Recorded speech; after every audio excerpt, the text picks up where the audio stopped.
What muscles do plyometrics work? Today we want to talk about what muscles do plyometrics work, which muscle groups react favorably to plyometric training, and the reason why.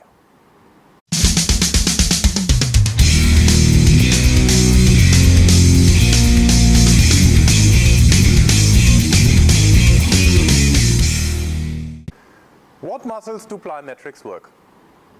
First and foremost, I usually don't think about muscles, I think more about movements. And there is a wise guy, his name is Vern Gambetta, he's one of the early strength and conditioning coaches. He said, think movement, not muscles. And I can fully relate to that comment. Because in sports, it's not so much about isolated muscles, it's more about a muscle chain and the movement resulting from that muscle chain. So let me explain that.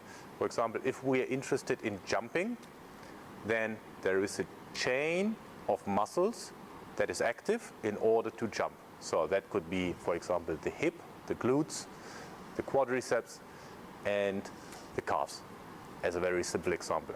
Yeah, so it's not one muscle that works, it's a chain of muscles that work.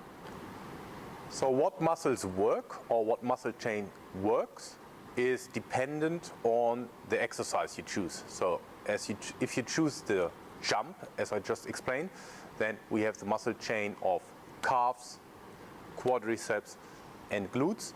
That is for the triple extension. Extension at the ankle, extension at the knee, and extension at the hip. If we're looking at an upper body plyometric, then the muscles of this muscle chain works. So if we're thinking of, for example, a medicine ball chest pass, then we have the muscle chain consisting of the pectoralis, the chest muscle, the deltoid, the shoulder muscle, and the triceps, the muscle that is responsible for extending the arm.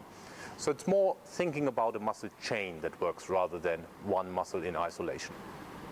Generally speaking, plyometrics work better for muscle or muscle chains that are extensor muscles rather than pulling muscles. Let me explain what I mean. So an extensor muscle, for example, the same example of the jump, go down, the muscles extending into a jump, these are extensor muscles. The same, as I said, for the chest pass, these are also extensor muscles. They extend the arm, for example. It works better for these muscles because they work more in an eccentric, concentric fashion. I've explained that in a previous video. We have eccentric contraction and concentric contraction. So if we're standing upright and we descend, the muscles work eccentrically and then concentrically.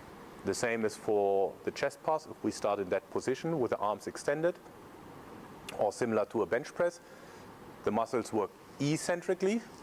In the first part of the movement, they get lengthened, and concentrically, they get shortened. So they work in an eccentric, concentric fashion. If we think about pulling muscles, for example, something like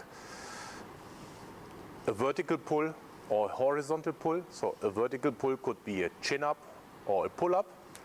The muscles work in a concentric, eccentric fashion. So it's different. So the plyometrics work better for movements that are working in an eccentric, concentric fashion rather than a concentric, eccentric fashion.